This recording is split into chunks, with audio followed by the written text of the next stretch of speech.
ਕਹਿੰਦਾ ਸਿਆਲਕੋਟ ਪਾਕਿਸਤਾਨ ਦਾ ਮੇਲੇ ਤੇ ਗਲੀ ਗਲੀ ਲੱਗੀ ਅਸਲੇ ਦੀ ਮੇਲੇ ਤੁਸੀਂ ਕਹਿੰਦੇ ਪਿੰਡੀ ਪਿੰਡੀ ਲਾਹੌਰ ਲਾਹੌਰ ਉਹ ਵੀ ਸ਼ਹਿਰ ਸਾਡੇ ਆਪਣੇ ਲੇਕਿਨ ਸਿਆਲਕੋਟੀ ਸ਼ੀਨਾ ਦੀ ਆਪਣੀ ਵੱਖਰੀ ਟੌਰ ਸਿਆਲਕੋਟੀ ਜਿਹਨਾਂ ਦੇ ਆਪਣੇ ਨਾਲ ਭਾਦੇ ਨੇ ਉਹਨੂੰ ਆਪਣੇ ਜਿਗਰ ਦਾ ਖੂਨ ਵੀ ਪਿਲਾਉਂਦੇ ਨੇ ਕਹਿੰਦਾ ਜ਼ਿਲ੍ਹਾ ਸਿਆਲਕੋਟ ਵਿੱਚ ਵਸਨੇ ਆ ਕੋਈ ਉਂਗਲ ਚੁੱਕ ਕੇ ਜਾ ਨਹੀਂ ਸਕਦਾ ਤੇ ਜਿਹੜਾ ਕਾਕੇ ਸਿਆਲਕੋਟੀ ਦੇ ਮੁਕਾਬਲੇ ਜਾਈਏ ਉਹ ਆਪਣੀਆਂ ਲੱਤਾਂ ਦੇ ਵਾਪਸ ਜਾ ਨਹੀਂ ਸਕਦਾ ਕਹਿੰਦਾ ਸ਼ਦੀਦ ਸ਼ੌਕ ਚੜਿਆ ਯਾਰੀ ਲਾਉਣ ਦਾ ਕਹਿੰਦਾ ਸ਼ਦੀਦ ਸ਼ੌਕ ਚੜਿਆ ਯਾਰੀ ਲਾਉਣ ਦਾ ਤੇ ਲੋਕੀ ਪਾਗਲ ਪਾਗਲ ਕਹਿਣ ਲੱਗ ਪਿਆ ਤੇ ਜਿਹੜੀ ਸ਼ੌਕ ਦੇ ਅਸਲੀ ਆਸ਼ਿਕ ਸੀ ਉਸ ਸ਼ੌਕ ਤੇ ਕੋਈ ਹੋਰ ਪੰਛੀ ਆ ਕੇ ਬਹਿਣ ਲੱਗ ਪਿਆ ਕਾਵਾ ਲਾਲਾ ਡੇਰੇ ਵਿੱਚ ਕਮਾਦਾ ਹੁਣ ਤੇ ਮੋਰ ਵੀ ਬੰਦੇ ਤੇ ਬਹਿਣ ਲੱਗ ਪਿਆ ਪਰ ਅੰਦਰ ਕੀ ਕਰੇ ਨਾਲ ਗੱਲ ਕਰਨੀ ਸਾਡੇ ਸੱਜਣੀ ਸਾਨੂੰ ਕਹਿਣ ਲੱਗ ਪਿਆ ਕਹਿੰਦਾ ਖੋਕੇ ਬੰਦ ਕੀਤੇ ਜਿੰਨਾ ਦਾ ਰਾਜੀ ਲਾਇਆ ਉਹਨੇ ਯਾਰ ਬੰਦ ਕੀਤੇ ਕਾਕਾ ਸਿਆਲਕੋਟੀ ਹੋਰ ਸਾਡੀ ਵੀ ਸੁਣ ਲਾ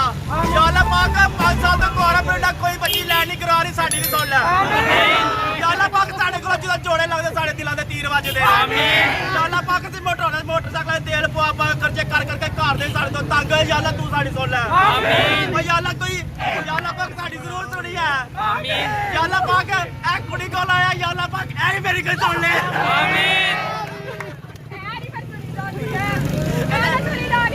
ਬੋਲੇ ਸੁਣ ਲੈਂਦੇ ਨੇ ਮੈਨੂੰ ਯਾਦ ਆ ਕਿ ਮੇਰੀ ਜਾ ਕੇ